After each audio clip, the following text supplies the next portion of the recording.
Audio Jungle.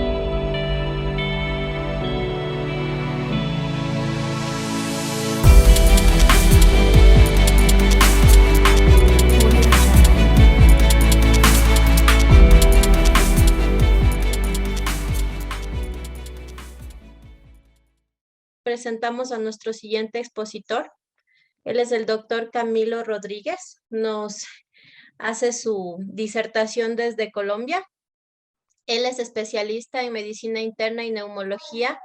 Es magíster en la Universidad de Bolonia, preceptor de trasplante pulmonar del Cleveland Clinic. Es jefe de servicio de la consulta externa de la Fundación Neumológica Colombiana. Su tema es redefiniendo el manejo del asma. Bienvenido, doctor. Mónica, muchísimas gracias por la presentación y por la invitación. Un saludo muy cordial desde Colombia a todos los colegas del país vecino, del país hermano. Bueno, muchas gracias. Entonces, tengo el honor y el reto, como mencionaste, de cerrar esta jornada inaugural, seguro muy productiva. Hablando pues en general de cómo redefinir el manejo del asma, realmente a la luz de que podamos encontrar la dosis de precisión, hoy en día que tanto hablamos de medicina de precisión, del esteroide inhalado en nuestra consulta diaria. No hay ninguna duda de que la columna vertebral del tratamiento del asma es los esteroides inhalados, pero voy a ir muy de la mano de la evidencia, de los estudios científicos que sobre todo muestran por qué Gina ha dado un viraje en los últimos 2 años muy contundente a mostrarnos por qué preferir algunas estrategias versus otras respecto al componente del esteroide inhalado. Sin lugar a dudas, pues estamos en un mundo de neumología en el que sabemos que las escalas de control de asma, el ACT, GINA, el ACQ5, el ACQ6, el ACQ7 son importantes. Buscar la calidad de vida son objetivos fundamentales en asma y que eso vaya de la mano con minimizar los riesgos futuros de muerte, de crisis, preservar la función pulmonar. Pero un punto cuarto muy importante que menciona Gina es también tener en cuenta los efectos adversos. Creo que tenemos que familiarizarnos un poco mejor con eso. Realmente, como toda terapia en la medicina, que tiene sus riesgos y sus beneficios, y eso se debe ver con base en los objetivos del paciente, su condición personal, el mismo sistema de salud, la posibilidad de acceso a los medicamentos en una patología que puede empezar desde edades muy tempranas y mantenerse en edades más adultas, y que eso hace que en los distintos momentos de la vida, en una enfermedad que es muy variable, porque la variabilidad, la intermitencia va de la mano con la definición y el comportamiento del asma, pues eso hace que cada paciente en un momento de la vida pueda entender distinto su tratamiento del asma, y por eso tenemos pacientes muy adherentes, menos adherentes. Entonces es importante tener esa visión global y entender que pues sí hay que buscar eficacia, efectividad, pero también seguridad y obviamente un tema de costos. Pero siempre lo global es entender que hay riesgos y beneficios, y que los esteroides inhalados en alguna medida siempre nos han presentado ese debate. Son la columna vertebral, como mencioné, del tratamiento del asma, pero hay que tratar de acercarnos a entender cuál es la mejor dosis para cada paciente para lograr el mejor perfil de riesgo y beneficio. Por eso la guía Gina nos dice que no, el tratamiento del asma no es solo escoger un medicamento, ni lograr dentro de esos pasos, que aquí en Colombia decimos, parece una palanca de cambios de carro. Meto primero, meto segunda, meto tercera, hasta llegar a la quinta velocidad, el quinto paso de Gina si las cosas no van bien, sino realmente entender, más que un medicamento universal, es esa evaluación dinámica, donde muchas veces lo primero que tengo que devolverme a hacer es, si el paciente no va bien, confirmar si realmente es asma, confirmar si es una comorbilidad más bien la que pueda ser la que no se esté controlando el paciente con asma. Estar seguro si mi paciente tiene una técnica inhalatoria adecuada, si es adherente, o si yo logro realmente entender cuáles son esos objetivos. Si es un paciente que de pronto en medio de su asma y es joven, simplemente le molesta el asma para entrenarse, para hacer deporte, o si realmente el problema está más acá en el control del entorno, de los desencadenantes en el trabajo, en la casa del paciente, si realmente tengo que insistir en temas de educación, ir evaluando la función pulmonar si están metas, pero repito que es un proceso dinámico que va mucho más allá de reducirlo a una terapia inhalatoria. Por eso ellos mencionan acá cómo es tan importante que logremos establecer una empatía. Palabra de moda, empatía, con todo lo de COVID, con toda la presión social que estamos viviendo por COVID, ponernos en los zapatos del otro. Entonces, ser empático seguramente va a ser entender al paciente y no salirnos de más allá del esquema de debes usar el inhalador de esta forma, debe ser completamente adherente. Eso es una parte importante, pero no es lo único. Y yo creo que si realmente logramos ver al paciente con asma dentro de esa globalidad y dentro de lo dinámico que debe ser intervenir su tratamiento, ahí es donde verdaderamente estamos haciendo un tratamiento proactivo. Ahora, bien, evidentemente todo pasa por poder iniciar una terapia broncodilatadora y pues Gina lo que nos dice y que es fundamental es que hecho el diagnóstico de asma debemos incluir un tratamiento que debe contener esteroides inhalados lo más pronto posible. Definitivamente el concepto de salbutamol a necesidad debe ser historia del pasado y sabemos que los pacientes que inclusive pueden tener puntajes de escalas de control como GINA, ACT, en puntajes de adecuado control, hasta un 24% de esos pacientes pueden tener en un momento dado exacerbaciones con requerimiento de esteroides sistémicos y por supuesto si el control es parcial o no hay control, van a ser mucho más probables las posibilidades de que esos pacientes tengan exacerbaciones con requerimiento de esteroides sistémicos y sabemos el efecto negativo, el efecto deleterio de estas crisis con esteroides sistémicos en muchos niveles orgánicos de los pacientes como tal. Entonces, esa asma aparentemente leve es un concepto que Gina en el 2021 quiere hacernos entender mejor. De hecho, Gina desaparece ya en su texto la recomendación de tratar de clasificar el asma como leve intermitente, ese concepto de NAPA, ¿cierto? Desde el 97, que se actualizó en el 2007, quieren dejarlo de lado para que rompamos tal vez ese concepto histórico de que el asma intermitente puede ser salbutamol a necesidad, porque sabemos, y eso lo mostró el estudio STAR, que en ese grupo de pacientes denominados de baja frecuencia de síntomas, fíjense, hasta uno o cero síntomas por semana, la adición de dosis baja de esteroide inhalado a necesidad puede tener un impacto positivo en muerte, hospitalizaciones y urgencias. Fíjense, esto es lo que se ve acá. Claramente se separan las curvas, es un efecto protector en estos pacientes con asma aparentemente leve, en un estudio de más de 1000 pacientes en cada brazo, independientemente de la cantidad de síntomas de 0 a 2 semanales, es un efecto protector poder adicionar el esteroide inhalado, en este caso budesonida, con formoterol, fue la combinación utilizada. Si se mide como este otro desenlace, esteroides sistémicos, es esta tabla que vemos acá, donde vemos claramente que el grupo de budesonida tuvo en total mucho menor requerimiento de dosis de esteroides sistémicos. Y si vemos el tercer punto, importante para nosotros neumólogos, que es la función pulmonar, la adición temprana de esteroide, fíjense que claramente es un factor protector para preservar el BEF1 en estos pacientes con la adición temprana de esteroide inhalado. Entonces estamos impactando casi que todos los beneficios, la eficacia y la efectividad, pero en pacientes que creemos que tienen un asma leve y que leve no se debe confundir con no posibilidad de riesgo. Asimismo, este inicio temprano, y hay varias referencias, todas estas referencias están incluidas en GINA, nos muestran cómo, por ejemplo, en este caso, la adición de dosis baja de esteroide, también budesonida, en este caso versus un grupo placebo, hace que se preserve la función pulmonar todo el tiempo, inclusive a un periodo de 3 años, fíjense. Aquí ya se unen las curvas porque en este modelo de estudio del STAR ya se abrió el ciego y se permitió a los pacientes la adición de la budesonida, pero antes de que se abriera el ciego hubo un efecto protector en términos de la función pulmonar. Y esta tabla que está aquí abajo muestra también que los pacientes en los que yo me demoro en adicionar un esteroide inhalado combinado desde el principio de la terapia con asma, en años posteriores año 4, año 5, como podemos ver, son pacientes que van a requerir más medicamentos, más costos para el sistema, que van a necesitar más ayuda para llegar a los mismos objetivos con significancia estadística. Aquí también vemos lo mismo en términos de función pulmonar, como estos pacientes a 12 semanas, definitivamente no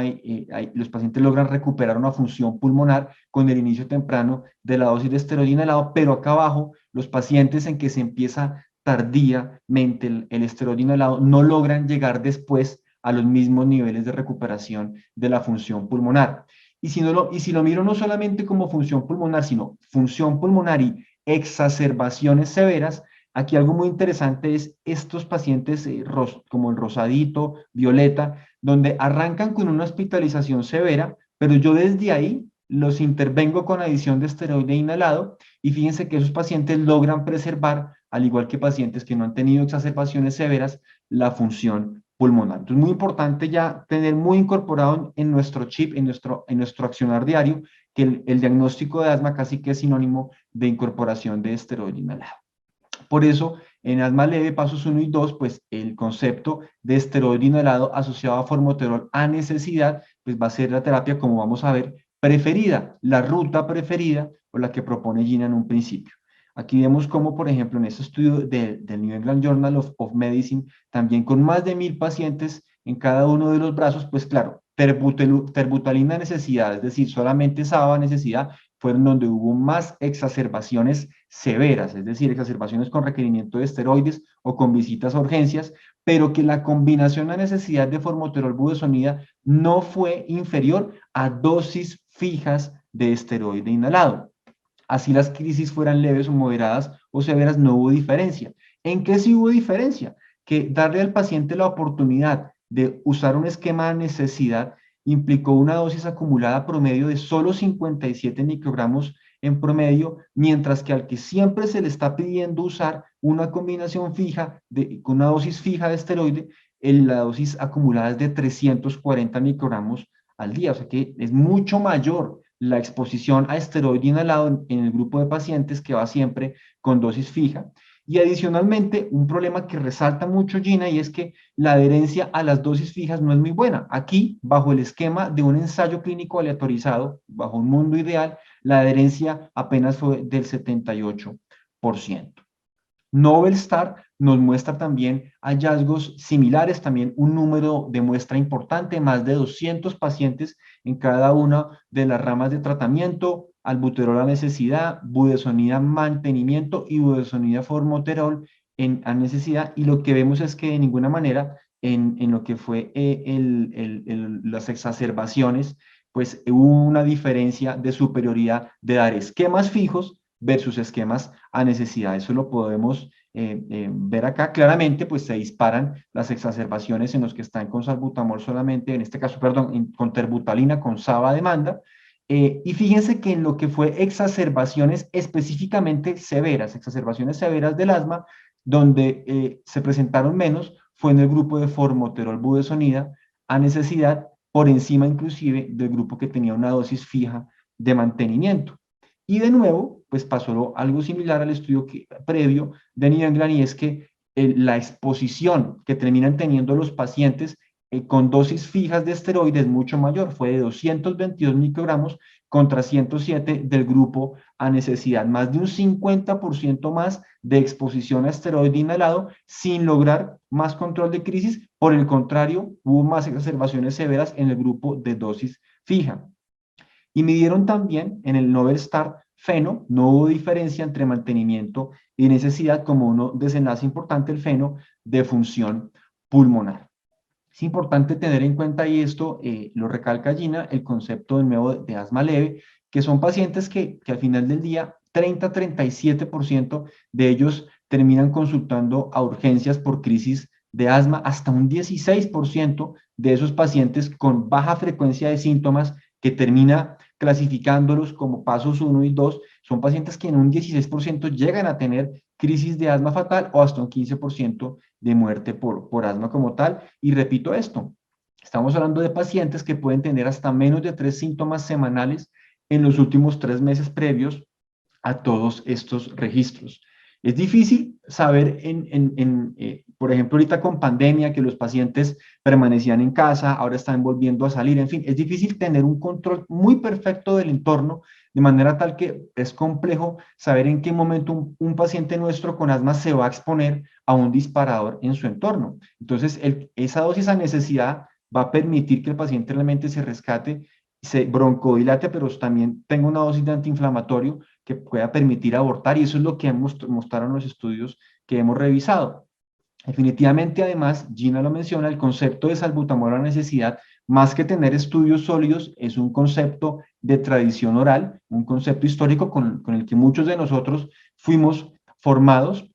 y que el otro problema de este concepto de solamente salbutamol o SABA a necesidad es que, claro, el paciente siente ese alivio y empieza a ver en ese inhalador su columna vertebral de tratamiento, mientras que si arrancamos con la combinación de entrada, que además de darle el alivio, que además, por ejemplo, tiene formoterol que actúa igual de rápido a salbutamol, pues va a hacer que el paciente realmente se afiance con esa terapia, que va a incluir el esteroide inhalado. Y estoy seguro que en el día de hoy en el Congreso esta diapositiva la han mostrado varias veces, pero es que sabemos que el uso exclusivo de SABA a demanda, si entre más canisters, entre más inhaladores de salbutamol, aumenta la mortalidad, y por el contrario, entre más uso de esteroide inhalado, también en medio de canisters, disminuye la mortalidad hasta en un 50%. Entonces, darlo combinado en un único inhalador, ¿sí? Pues va a permitirnos impactar al paciente sin lugar a dudas.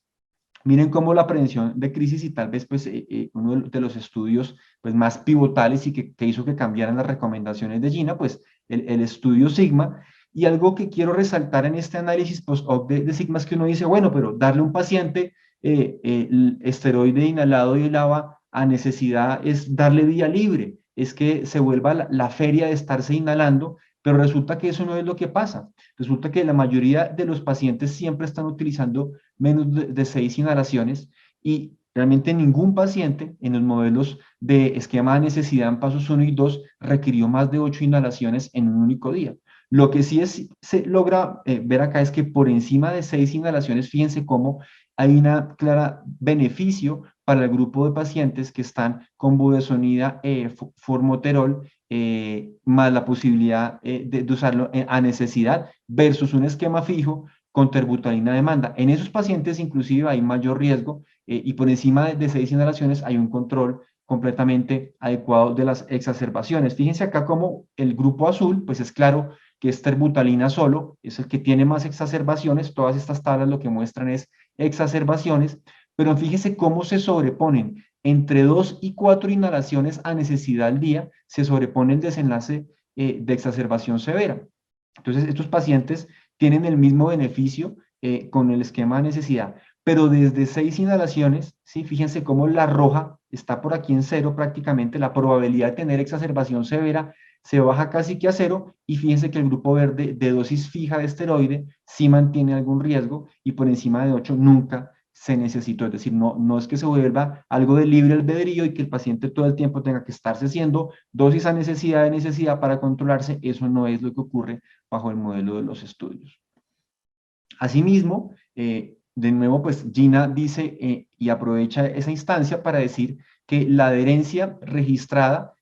puede en general estar alrededor de un 50%, donde más se ha logrado adherencias de un 63% a las dosis fijas de esteroides inhalados. Entonces, si yo tengo un paciente con un esquema fijo y le doy el salbutamol como su rescate, pues lo que realmente al final del día termina pasando es esto, es que el paciente termina rescatándose, porque la adherencia a su esquema fijo, que incluye el esteroide inhalado, probablemente es bajo. Y repito, estos son modelos de estudios de ensayos clínicos que son modelos ideales. En la vida real, muy probablemente la adherencia sea inclusive inferior, que es lo que vemos acá. Los pacientes, tanto inclusive pediátricos como adultos, terminan prefiriendo su salbutamol a demanda o su SABA a demanda de rescate, versus la posibilidad de entender que el esteroide inhalado le puede ayudar. Entonces, la combinación va a ser clave en ese sentido.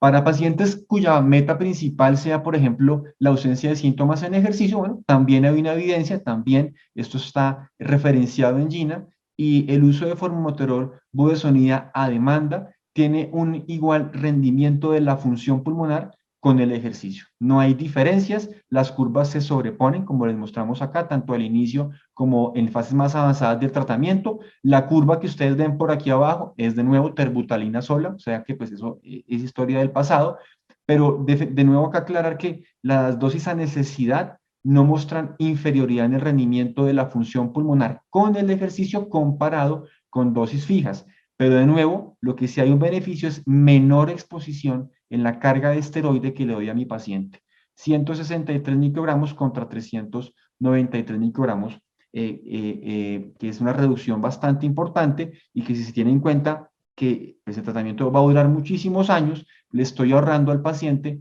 muchos años de exposición a esteroide y va a poder hacer ejercicio sin limitación. Entonces, de toda esta evidencia directa que he mostrado, que es la que sustenta Gina, pues claramente desde 2019 y principalmente por Sigma, por Novel Start y por Practical, que son los estudios que les he mostrado, pues definitivamente, que además son estudios todos, ¿no? Con combinación formoterol-budesonida. Gina dice, hacemos un cambio clave desde el 2019 y lo que llamemos asma leve va a ir siempre con dosis de esteroide incluida. No se puede utilizar inhaladores de acción corta solo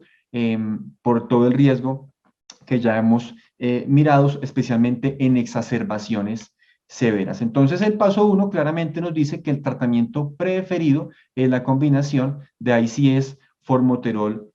como tal. Nos dice también que no debemos pensar que la mayoría de pacientes van a estar sobredosificados por decirles que esa necesidad. La mayoría de pacientes, y lo menciona Gina, por eso lo traigo tal cual, utilizan dosis entre 3 y 4 dosis por semana. Más sin embargo, ellos aclaran que en los ensayos clínicos la dosis máxima tolerada fue hasta 72 microgramos de formoterol sin efectos adversos. Pues no quiere decir que vamos a formular esto así en la vida real, sabemos que sería una dosis alta, pero eventualmente el paciente podría hacer rescates hasta esa dosis como tal, y esa dosis a necesidad con combinación baja de esteroide no genera el mismo efecto, lo menciona Gina, de depósito orofaringio. El paciente no tiene que hacer enjuague bucal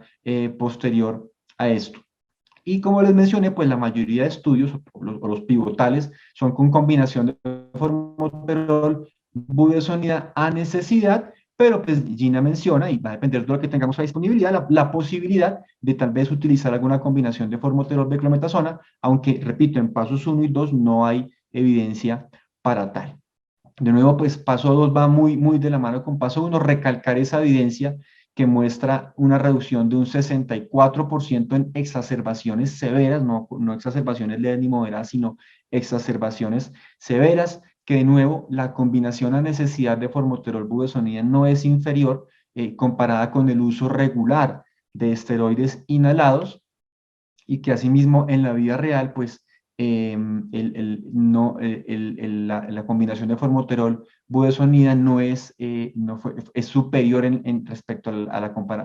compararlo con mantenimiento, con un nivel de evidencia, o sea que realmente no tiene cabida la comparación con dosis fijas, porque claramente hay una superioridad con toda la evidencia, y eso se logra además evitándole al paciente exposiciones a largo plazo a dosis más acumulativas de esteroide inhalados, que como vamos a ver en ese balance de riesgo-beneficio que menciona al principio Gina, sí hay un efecto, hay efectos adversos acumulativos con los esteroides inhalados. Entonces Gina pues, es muy contundente en ese sentido. Aquí simplemente resumir que esa evidencia de estos estudios de Sigma específicamente es una evidencia que acumula más o menos 9.565 pacientes, para esa recomendación que hace Gina de reducción del 64% sin inferioridad a dosis fijas en estos desenlaces, y que en ejercicio tampoco hay una diferencia de ese concepto de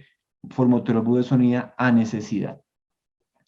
Aquí en el estudio Practical lo que vemos es a 52 semanas, el concepto de nuevo de formoterol budesonida a necesidad versus budesonida fija versus A, y de nuevo fíjense cómo claramente los días libres de exacerbaciones, acá comparamos exacerbaciones con tiempo a la primera exacerbación, pues es mucho más duradero, están más tiempo libre de exacerbaciones los pacientes con el esquema a necesidad en general. Hay un aspecto muy importante que a veces genera debate y viene de estudios de metaanálisis o revisiones sistemáticas de JAMA, de la librería Cochrane, es que, bueno, pues claramente hay un ahorro súper importante de 20 a 50% de las dosis de esteroides inhalados, eso lo he venido mencionando, pero a veces creo que se genera un poco de confusión con estos conceptos y es cuando nos dicen que las dosis fijas de esteroide inhalado tienen mejor desenlace en función pulmonar, en control de síntomas o en días libres de síntomas. Y a veces se menciona inclusive como si la guía Gina hiciera caso omiso a eso. No, esto tal cual lo estoy mostrando de Gina. Lo que pasa es que hay que tener muy claro que es una diferencia estadísticamente significativa de una diferencia clínicamente significativa. Entonces, si se compara cuánto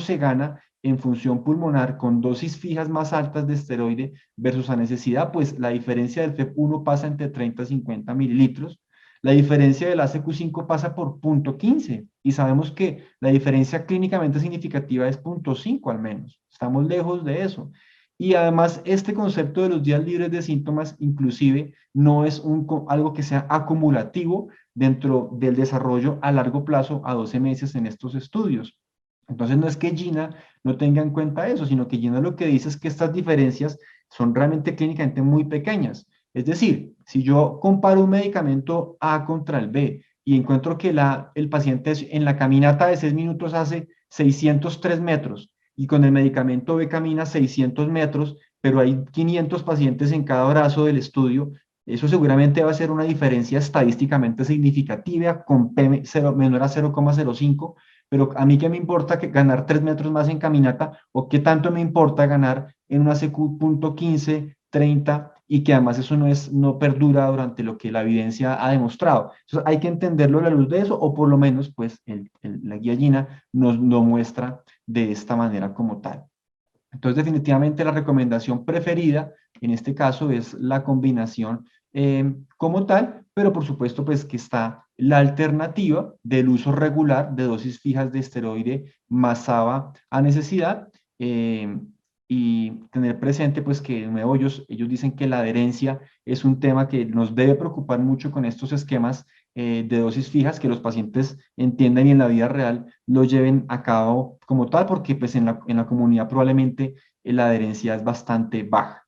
Entonces, en resumen, pues tenemos pacientes que por baja frecuencia de síntomas vamos a clasificarlos como paso 1 o paso 2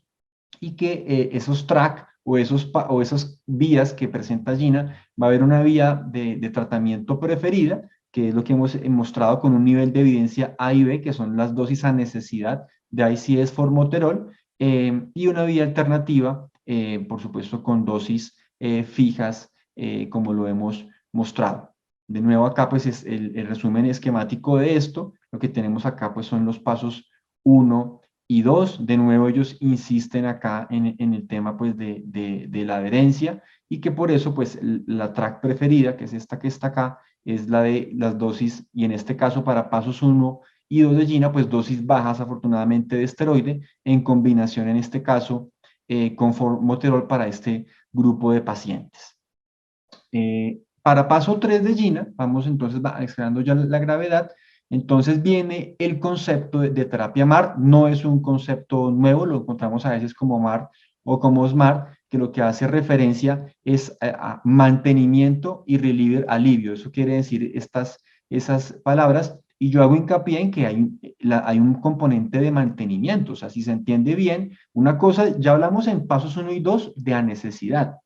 pero aquí ya vamos a hablar de un componente de mantenimiento, o sea que el paciente sí siempre tiene su dosis de esteroide y lava fija, lo que pasa es que vamos a ver, la evidencia nos muestra que con dosis baja fija de eso, más la posibilidad del rescate, ¿sí? De tener ese alivio de rescate que incluye broncodilatación y antiinflamatorio, pues los desenlaces son superiores. De manera tal que, pues aquí se menciona, el control de exacerbaciones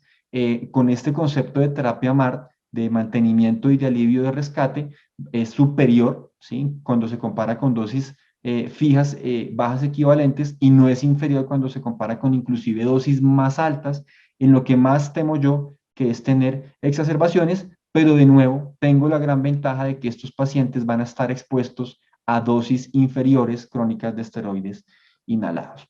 Miremos este estudio del grupo italiano que respalda eso del doctor Papi, 2013. Él en este caso lo hace con la combinación de formoterol budesonida de partícula fina y pues en ambos casos hay una dosis fija porque, como les digo, es que terapia MART incluye una dosis de mantenimiento, ¿sí? Pero aquí tenemos el concepto de poder ayudar a necesidad, ¿cierto? Terapia MART, o comparar con solamente salbutamol como rescate. Y claramente, fíjense, la línea roja, que es el grupo de terapia MART, son pacientes que están con menos exacerbaciones, libres de exacerbaciones, con esta significancia estadística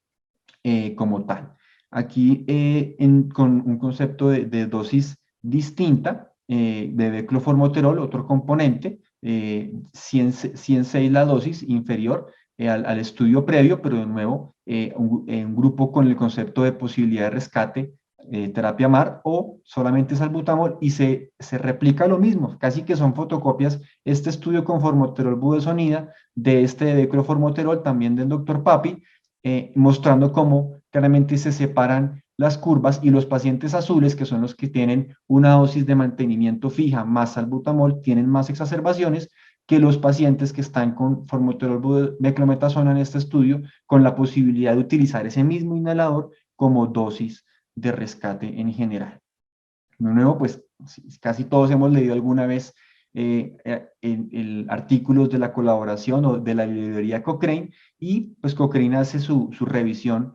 sistemática del concepto de mantenimiento y alivio en pacientes con asma, y fíjense cómo en este forest plot de una dosis de 164.5 estable, que es una dosis baja de esteroide, más la posibilidad de dar el rescate con ese mismo inhalador, en lo que es el desenlace de exacerbaciones que causan hospitalización o exacerbaciones que requieren esteroides orales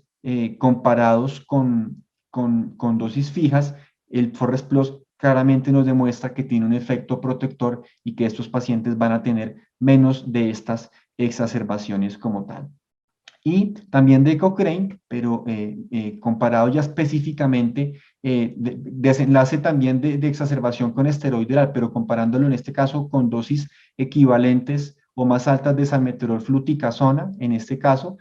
pues hay superioridad. Fíjense, el Forest Plot claramente lo tiene como un elemento protector, el concepto de la terapia SMART, inclusive con dosis de 1000 microgramos diarios de fluticasona, o comparado con su propia molécula en dosis fijas, o sea, formoterol budesonida 9320, dosis fija más SABA. Si en vez de eso bajamos la dosis de esteroide de mantenimiento y damos la posibilidad de rescate para hacer la terapia MART completica, fíjense que de nuevo el rombo ni siquiera cruza por el 1, se comporta como un elemento protector, y claramente sus pacientes tienen menor exposición, ya sea que mi desenlace sea crisis con esteroides o que mi desenlace sea exacerbaciones severas que requieren hospitalizaciones o visitas por urgencias, de nuevo bajo el mismo esquema. Fíjense acá, dosis altas de salmeterol fluticasona o dosis altas de formoterol budesonida. Si se compara poder dar menos dosis de mantenimiento con la posibilidad de rescate, siempre analizado por separado o en combinación, es protector y tiene mejor desenlace el concepto de la terapia MART versus dosis fijas de ICS con LABA como tal. Entonces, yéndonos más del lado de pacientes con grupo 3, miren también esta revisión sistemática y metaanálisis de JAMA, publicado hace más o menos 3 años, más o menos 22.000 pacientes respaldando esta evidencia, en este caso con budesonida formoterol en polvo seco. De nuevo comparar la estrategia SMART como tal con otras moléculas con equivalentes en dosis del esteroide inhalado, y fíjese que en todos los casos es un elemento protector, favorece la terapia SMART para el control de exacerbaciones, hospitalizaciones, visitas por urgencias, e inclusive contra dosis más altas de esteroide inhalado no se logra hacer una ganancia como tal. Fíjense que la reducción absoluta del riesgo es bastante importante, como lo demuestra de nuevo este análisis de Forest Plot en estos pacientes. Vamos un paso más allá de gravedad del asma, digamos, en paso 4, Gina, y realmente lo que primero deberíamos mencionar de esta evidencia es que ya no se recomiendan de entrada las dosis altas de esteroides inhalados. Aquí ellos lo que dicen es, la respuesta a los ICS es completamente individualizada, debemos ver qué paciente va a responder realmente o no a este tipo de terapia, y por eso pues de entrada no es para todo el mundo las dosis altas de esteroide inhalado, solo lo dejan solamente ya en paso 5 como tal. Y algo muy importante, y es que si uno va llegando a paso 4, si las cosas se están complicando con el paciente, volver a lo básico, ¿sí? No todo el tema es solo ir subiendo dosis de esteroide, sino, ¿será que mi paciente se está inhalando bien la técnica inhalatoria? ¿Será que mi paciente ahorita con COVID y pandemia tiene buena adherencia? ¿Será que mi paciente realmente tiene un buen control de su entorno y de su medio ambiente? ¿Será que realmente sus síntomas corresponden al asma o hay una comorbilidad? Y es lo que yo, aquí en Colombia decimos, echarse el paciente al hombro. Si realmente intervenir eso, probablemente en una consulta de neumología que trate de abarcar estos aspectos, se nos demore, se nos prolongue, pero definitivamente ahí va a estar la verdadera proactividad, que es algo mucho más allá de resumirlo como dosis altas de esteroide como tal. Y de nuevo, pues ellos se mantienen dentro del concepto de vía favorita, que la combinación de ICS formoterol como mantenimiento y la posibilidad de tratamiento de rescate de alivio, pues es más efectiva que la misma equivalente en dosis de ICS LAVA, de combinación LAVA, o inclusive dosis mayores, y esto con un nivel de evidencia A, con el máximo nivel de evidencia. Si vamos a mirar como tal en específico las referencias que trae Gina, miremos por ejemplo este estudio con 5 ensayos clínicos que acaparan más de 12.000 pacientes, y aquí está paso 4, es la última barrita, la blanca de nuevo, formoterol budesonida en mantenimiento y terapia de rescate o de alivio, y en todos los casos, si el desenlace es exacerbaciones, como lo vemos acá, paso 4 es superior, el grupo que menos exacerbaciones tiene, sea que se compara contra ICS fijo más SABA, sea que se compare como combinación de ICS LAVA más SABA, también menos exacerbaciones, con menos dosis o dosis más altas inclusive de esteroide, no son superiores en el control de exacerbaciones en estos pacientes. Lo muestro aquí por separado, ya todos pacientes solamente de paso 4 de Gina, comparando MART de nuevo con dosis altas de ICS fijas más SABA, claramente y estadísticamente significativo, menos exacerbaciones, terapia MART contra las mismas dosis equivalentes de esteroide más SABA, también se mantiene la superioridad, e inclusive la terapia MART sigue manteniendo su beneficio estadísticamente significativo sobre crisis contra dosis más altas de combinaciones de ICS más LAVA como tal. Respecto a nivel de control, esto que muestro aquí a la derecha de sus pantallas, pues fue control de exacerbaciones. Si nos vamos aquí al lado izquierdo de las pantallas, es nivel de control, y lo mismo, tenemos mejores puntajes de control siempre en los pacientes que están con el esquema de formoterol budesonida en mantenimiento y alivio. Y si se mira como función pulmonar, en los pacientes que tienen, se compara la terapia MART con dosis equivalente de esteroide más SABA o dosis equivalente de combinación de esteroide y LAVA, es superior MART en la preservación, y no es inferior cuando se compara la función pulmonar contra dosis más altas de esteroide inhalado como tal. Entonces, ahí tenemos pasos 3 y paso 4, donde pues se mantiene la terapia del hilo antiinflamatorio MART como la preferida. Fíjense acá en el track 1, de nuevo, recordando que en paso 3 podemos empezar con dosis bajas de esteroide, darle ese beneficio al paciente, y que en paso 4 podemos llegar a dosis medias, pero pues ya no están las dosis elevadas, y que por supuesto pues eso también tiene un nivel de evidencia, los esquemas fijos, pero no es la alternativa que propone como inicial Gina, sino como es una alternativa de inicio para el inicio del manejo en pasos 3 y 4, y la preferida pues sería lo que hemos mostrado, que es básicamente lo mismo que está acá, el concepto de terapia MART sin dosis altas de esteroides ni en paso 4, y ellos mencionan que podría ser que uno necesite arrancar adicionando un ciclo corto de esteroide sistémico a estos pacientes, pero sin que eso quiera decir que no se vaya a poder utilizar de ahí en adelante en esos pacientes de paso 3 y paso 4 la terapia MAR de mantenimiento con alivio de rescate.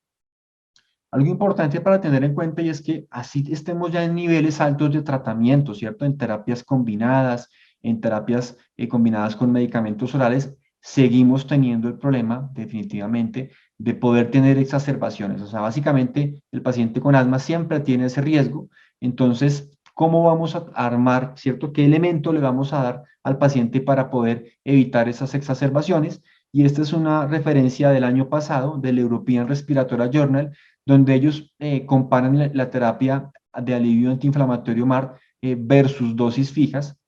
y también la necesidad bajo ese desenlace. ¿Qué es lo más efectivo? ¿Cuál es la probabilidad de que se reduzca esa posibilidad de hacer una crisis severa? Y analizan estudios en asma leve, en asma moderada leve, estudios que tienen pacientes con asma leve a moderada e inclusive pacientes con asma moderada y severa, que son estos de la derecha, aquí asma moderada y leve. Y fíjense que el mejor rendimiento bajo el concepto SUCRA para poder dar esa posibilidad de reducir las exacerbaciones siempre incluye el concepto de SMART. La terapia MART de mantenimiento y alivio es la más eficaz, ¿sí? En pacientes ya sea con asma leve, en pacientes con asma moderada o en pacientes con asma severa, siempre, tanto en combinación de dosis baja o dosis intermedia de esteroide, siempre se muestra superior, por ejemplo, frente a los esquemas, inclusive de dosis altas fijas de combinación de LAVA. Ahí sí es en esa probabilidad, como lo muestra el European Respiratory Journal. Si lo vemos desde otro tipo de estudios, pues la evidencia de la combinación en específico casi llega a 15.000 pacientes y es contundente en mostrar cómo realmente si el desenlace es exacerbación, que tal vez es el de los más prioritarios, siempre va a haber beneficio del concepto de terapia MART. Entonces, en esta nueva guía GINA, pues este es el gráfico con el que hemos sido crónicamente o históricamente más familiarizados. Fíjense que pues ellos agrupan paso 1 y 2 bajo el concepto de formoterol con ICS a necesidad y que pues el alivio pues sea ojalá la misma molécula, que en pasos 3 pues se mantenemos la terapia MAR con dosis baja de esteroide o en paso 4 con dosis intermedia, no tenemos ya dosis altas de esteroide en paso 4, ya lo vimos por qué razón, porque no todos los pacientes van a responder, y ya en paso 5 sí pues podríamos contar con esa posibilidad, esto como la vía preferida, como lo que la propuesta inicial de manejo o la terapia alternativa, donde están ya los esquemas de ICS a dosis fija, más en este caso pues sería SABA a necesidad, pero también pues si ya aquí en paso 4 sí habría cabida en ese caso para combinaciones con dosis altas en esta vía alternativa que propone la guía GINA como tal. De paso 5 de GINA, pues claramente, y hemos tenido durante el Congreso varias charlas ya de terapia biológica, pues son pacientes que deben ir bajo ese esquema y que realmente, pues aquí hablar de terapia MAR no hay suficiente evidencia como tal, aquí seguramente es que sí va a estar el nicho de pacientes que van a necesitar unas dosis altas fijas de esteroide inhalado, pero ellos también mencionan que si de pronto el paciente ya venía utilizando el concepto de terapia MAR, cabría la posibilidad de que un cambio en esquema fijo pueda derivar en exacerbaciones, como simplemente algo para tener en cuenta, pero aquí sí no hay evidencia suficiente que respalde la terapia MAR en los pasos 5, por lo que pues, no debería ser lo que consideremos de entrada.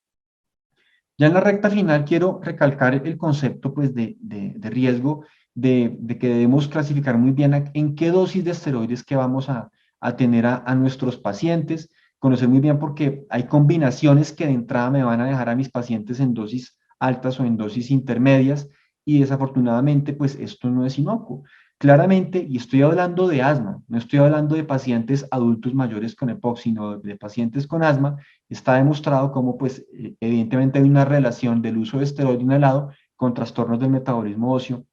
con neumonía, con tuberculosis, con neumonía por bacterias no tuberculosis,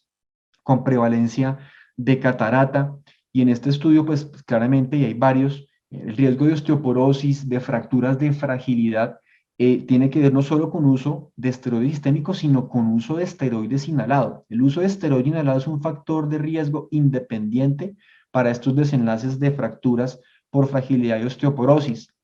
Acá en nuestro grupo de asma tenemos 1.142 pacientes con uno de nuestros aseguradores, de los cuales 850 son mujeres, la mayoría son mujeres de esta población adulta y nuestro promedio de edad es de 57 años. Entonces también a veces pensamos que el modelo de asma son pacientes muy jóvenes y uno no piensa ahí en el perfil fosfocálcico, en el metabolismo óseo, pero realmente son edades mayores y son pacientes que tienen riesgo de estos desenlaces adversos. Este artículo, publicado en el American Journal of Respiratory de la ATS, de nuevo, pues retoma esto que conocemos bien, los efectos adversos de los esteroides inhalados en asma. Está insuficiencia renal, catarata, fractura vertebral, diabetes. Pero ¿qué es lo que más me gusta? Porque sé que como neumólogos conocemos esto. Lo que más me gusta es lo que, como ellos hacen un análisis comparativo del riesgo-beneficio. Si vemos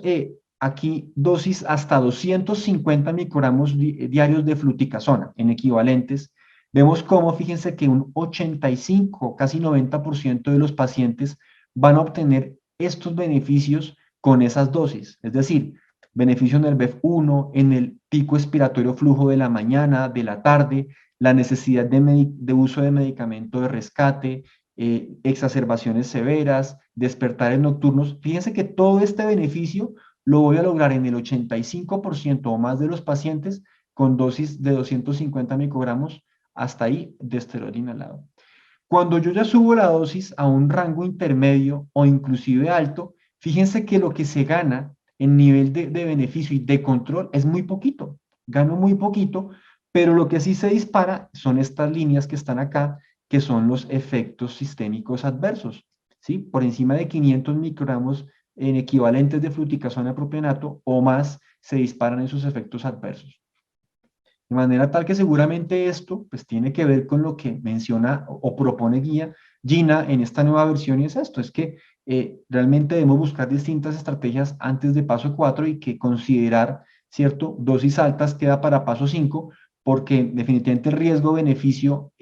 no es para todos los pacientes y la mayoría de pacientes, repito, van a lograr controlarse con estas dosis que mostramos acá. Por eso también Gina menciona el concepto de step down o de disminución de dosis. Acá en Colombia utilizamos a veces la palabra de destete como una mala traducción del winning que utilizan los norteamericanos, pero nos muestran cómo de nuevo es ese concepto dinámico de que si el paciente está en un adecuado control, yo podría ir disminuyendo, ¿cierto?, las dosis de esteroide inhalado, proponen en general unas reducciones del 50% y por supuesto que haya un buen momento para decidir esa reducción, que no vaya a ser el embarazo o alguna otra condición de comorbilidad, pero que sí es importante que no mantengamos, acorde a lo que recomienda Gina, a los pacientes crónicamente en dosis altas de esteroides. De manera tal que yo planteo como conclusiones que pues definitivamente el asma tiene un comportamiento clínico variable, es episódico, y eso hace que en alguna medida pues los pacientes no tengan el mismo nivel de adherencia o entiendan su tratamiento de forma distinta. Por eso hablaba yo de la empatía para entender qué es lo que el paciente necesita y cómo realmente mi tratamiento va a ser lo que mejor se adapte a lo que el paciente hace en el día a día. Que de nuevo, y pues eso sí, la evidencia es contundente y lo vimos y Gina lo recalca, la respuesta a los IC es variable, hay pacientes que van a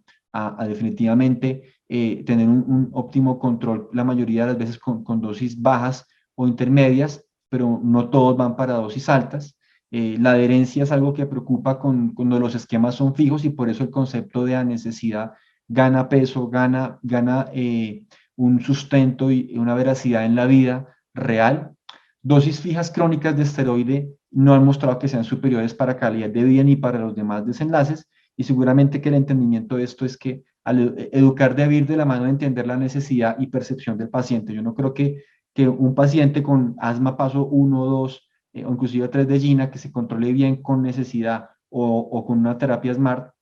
y que él aprenda a utilizar, esté haciendo las cosas mal porque no todos los días está utilizando, digamos, una dosis fija de esteroide, no siempre se va a necesitar. Evitar las dosis de esteroides inhalados altas por años porque vemos los efectos adversos, mantener a los pacientes, a veces los tenemos perfectos, pero podríamos estar sobretratándolos y de pronto ahí viene la osteoporosis y los demás efectos adversos que hemos mostrado. La proactividad es súper importante. Gina, como les dije acá, no es una palanca de cambios de acelerar de primera, segunda, tercera, cuarta, quinta, subiendo dosis de esteroide, sino realmente que nos deberíamos detener entre cada cambio de dosis de esteroide, revisar todos estos aspectos que toman tiempo, pero que son importantes y que realmente eso sí va a hacer entender el paciente muy bien.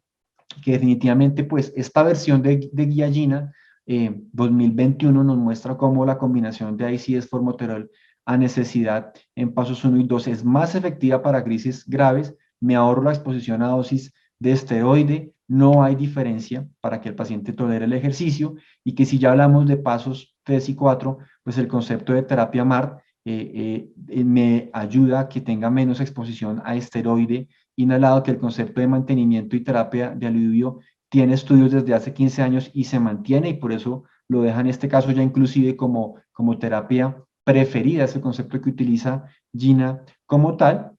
y que pues seguramente MAR es acercarse a tratar la realidad de cada momento del asma en cada paciente y esto también lo podemos educar y pues con esto me despido y por supuesto pues damos pie a los aportes y a los cuestionamientos que seguro pues serán muy productivos. Gracias.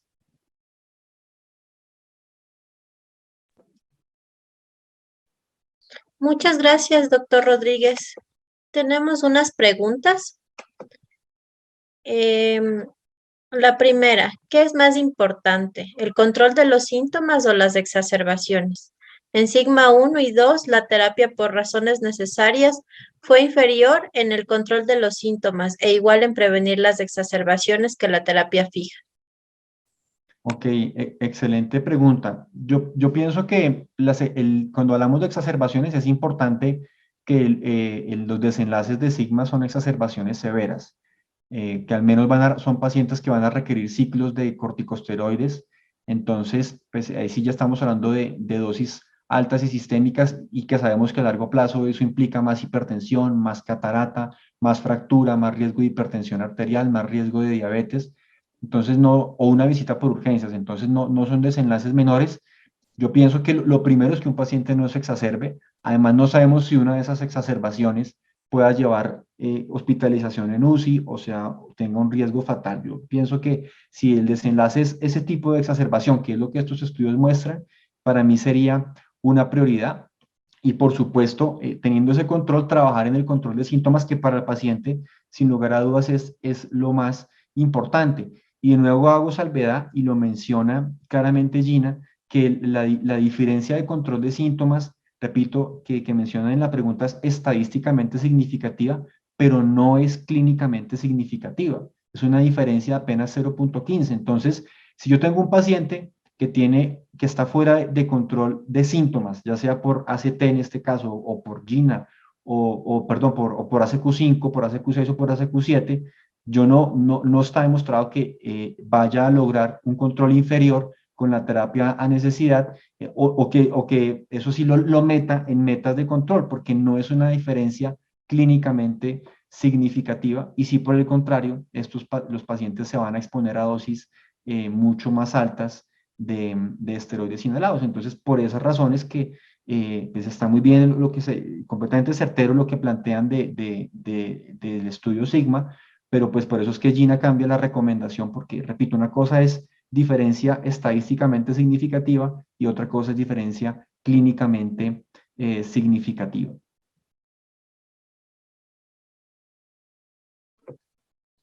Tenemos otra pregunta. En el paciente con asma por ejercicio, ¿cómo sería el abordaje terapéutico? Ok, pues lo que han mostrado las referencias que mostré es que estos pacientes pueden utilizar simplemente su dosis de rescate antes del entrenamiento. Desde la fisiología, pues si se utiliza una combinación que incluya formoterol, vamos a tener una activación de más o menos 1 a 6 minutos. Actúa igual de rápido que el salbutamol, pero la diferencia es que nos va a dar mucho más tiempo porque de broncodilatación. Entonces, los pacientes, si sienten que hay limitación para el ejercicio, pueden hacer una dosis de rescate minutos antes de hacer su práctica de deporte, e inclusive durante el ejercicio la pueden realizar. Usualmente, pues, usamos dosis de hasta 4 o 6 dosis de 160 4,5 en un día. Vimos que podemos llegar hasta 72 microgramos de formoterol en escenarios de crisis, o sea que un paciente que lo utilice para hacer deporte va a estar bastante lejos de obtener una dosis tóxica, por decirlo así. Y evidentemente, pues si no se tiene esa combinación, sino que se tiene una combinación que tenga un LABA que no se pueda utilizar como rescate o que actúe rápidamente, pues el paciente no va a tener esa posibilidad de utilizarlo antes del ejercicio porque no le va a dar el beneficio en ese momento y adicionalmente si ya se había aplicado su dosis previa de dosis alta de la y ICS, pues no, evidentemente no puede hacer una segunda dosis en el día a día. Entonces, en resumen, pues iría bajo el mismo concepto de a necesidad y si la necesidad del paciente en ese momento es hacer ejercicio, el paciente puede utilizar su combinación de ICS formoterol minutos antes. Una última pregunta. ¿No estamos corriendo el riesgo que la adherencia se venga a cero si indicamos terapia reactiva o por razones necesarias? Vale, pues el riesgo ya lo estamos viviendo, porque como muestran los estudios, ni siquiera bajo el modelo de un ensayo clínico, lo máximo que se logra es un 78% de adherencia bajo un ensayo clínico, llamando a los pacientes o con dummies que mandan información si el paciente utilizado o no. De la vida real, lo que muestra Gina, 23 a máximo 63% de adherencia con los esquemas fijos. Como decimos en Colombia, las mejores familias. Entonces, yo creo que no es un riesgo que se asumiría, sino que ya lo estamos viviendo, porque, de nuevo repito, por eso Gina habla mucho de la empatía y de entender las necesidades del paciente. Si el paciente realmente se siente bien o es en ciertos momentos donde él va a utilizar la terapia inhalatoria, pues él no va a ser definitivamente adherente. Y la pregunta que es debatible es si lo que tenemos que educar es siempre que lo haga así o más bien educar con el paciente a entender su necesidad y que lo haga y que aplique su medicamento cuando él lo necesita, si esa es más leve necesidad o con una terapia de mantenimiento de dosis baja más el rescate pues si son pasos 3 o 4. Pero yo diría que en resumen es muy válida la pregunta sin lugar a dudas, pero que me preocupa que no veo la baja adherencia como un riesgo futuro, sino lo veo como una realidad en este momento, que es lo que muestran de nuevo los estudios de vida real y los ensayos clínicos controlados. Probablemente la adherencia que necesite cada paciente sea algo que haya que medir en ese sentido.